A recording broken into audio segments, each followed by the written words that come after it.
Hello everyone and welcome back to the channel. Unfortunately, parts for the W202 are not here yet, so since today is a beautiful day, I thought I use the opportunity. I have quite a bit of footage for this car and I'm going to show you what the story about this car is, what I've done to it already and what are my plans for the future. So let's get right into it. So what are the basic stats on this car? It's a Honda HR-V GH2.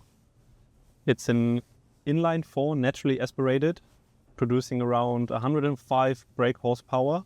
And this specific model is a short wheelbase two-door with all-wheel drive and an automatic transmission. The transmission is a CVT. There are pros and cons to that. I will get to that in a minute. And I picked this up in May of 2023, right after selling my winter car in Opel Agila at the time. It was 1,300 euros, had no MOT, and it came from Italy. A guy from Germany had it in Italy for like 13 years at his holiday home, meaning it was stored dry and not driven a lot, which was a plus.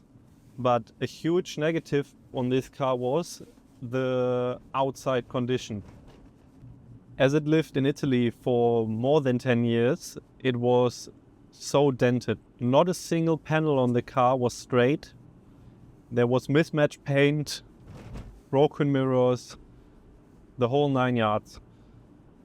And with just a little over 60,000 miles on it, it was a good candidate to become my next winter car. That was the plan initially, but how it goes with project cars, you start working in them, you fall in love with them, and you put way more into them than you originally planned.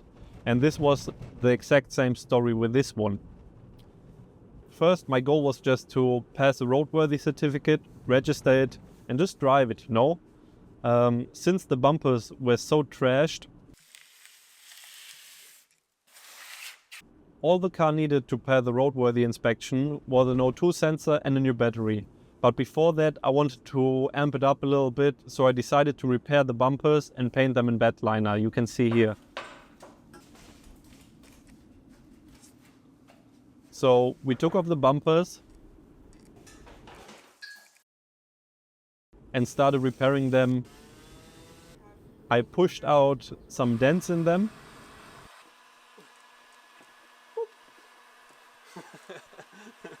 And then we laid down some filler and also laid down a nice thick coat of some Raptor bedliner, which gave them a brand new look.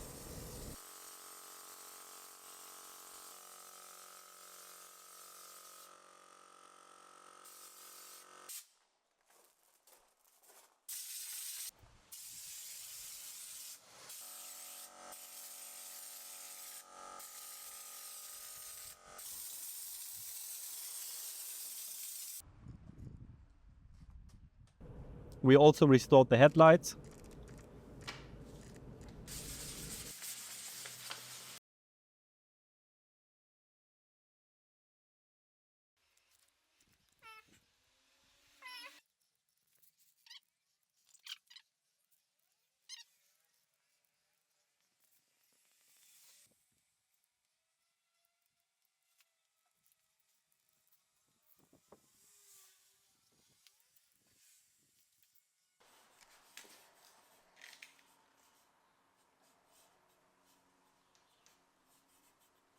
And I put new mirrors on the car. The story with the mirrors is actually quite interesting, since I couldn't find any replacement ones at an affordable price. I thought to myself, maybe one model of the same era from Honda shares the same mirrors.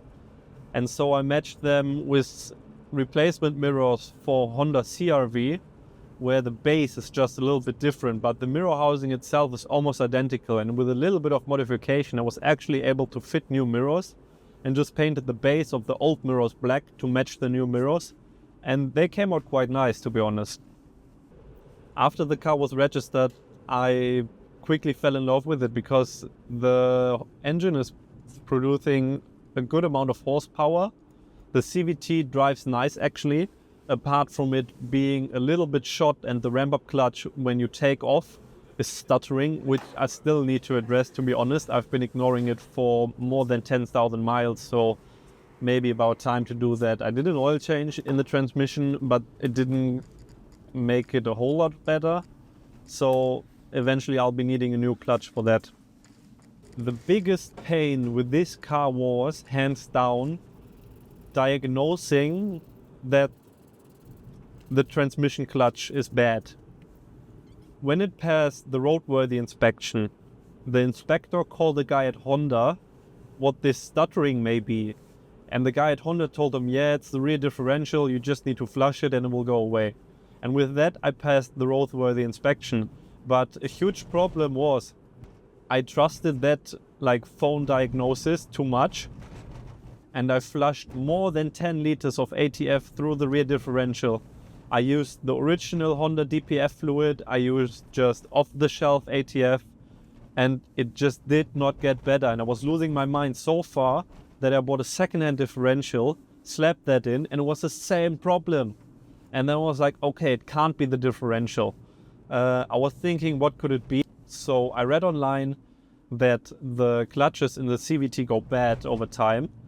And I thought to myself, well, I could try removing the drive shaft to the rear axle. And I did just that. And surprise, surprise, the stuttering was still there.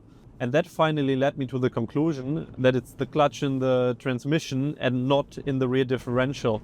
Since the rear differential has also a fluid and a wet clutch inside and a pump, and it ramps up the more rotation the front wheels do, and then it's essentially automatically engaging the rear differential.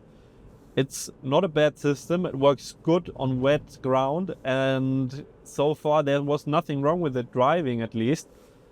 Just the fact that I wasted over 100 euros on different fluids and 300 euros on a second-hand differential, but this is how you learn, I guess. So when that was done and the car was my daily driver essentially, we decided we want to go on a holiday to Italy. We wanted to take a road trip. And what better car to take than the car that came from Italy? So I thought to myself, okay, if I want to take this car to Italy, it needs to look at least somehow decent or better than it looked when it came from there. So in a rushed attempt, I painted the outside of the car. And this is a bit of controversy because I chose a color that is actually a Toyota color of a Land Cruiser. But I like the color so much, and in 1.5 weeks on my afternoons after work, I spent countless hours painting the car in my driveway, replacing the rear wheel arches because they were so crushed in. There was no sense in just pulling them out and filling them with Bondo. So I replaced those. And I almost got it done for the vacation. Just the rear quarters are missing some paint, and this is actually something I still want to do to the car. So the car was essentially painted, and we took it 3,000 kilometers all around Italy, which was beautiful, and the car performed without a single issue.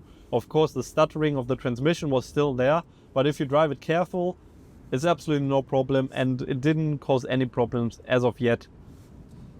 If you have any experience with these CVT transmissions and the clutches in them, how do you replace them? Is it better to go to a shop or should I attempt it myself?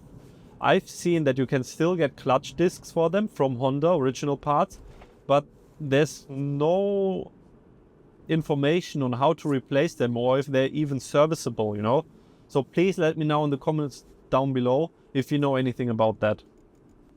So plans for the future for this car. Of course, I will paint the rear quarters. I have nice alloy wheels for the summer. And my biggest wish would be to give this a nice rally livery on it. Maybe an homage to some Honda rally cars or the Mugen Power Civic or something like that. And me and a friend of mine are actually working on that right now. He works for a wrapping company, so he will help me with that. And this will vamp up the car quite a bit, I think. Left mirror is broken. This part is broken. The rear bumper is broken. This side Also broken. This mirror, also broken. So see, here you have the factory holes.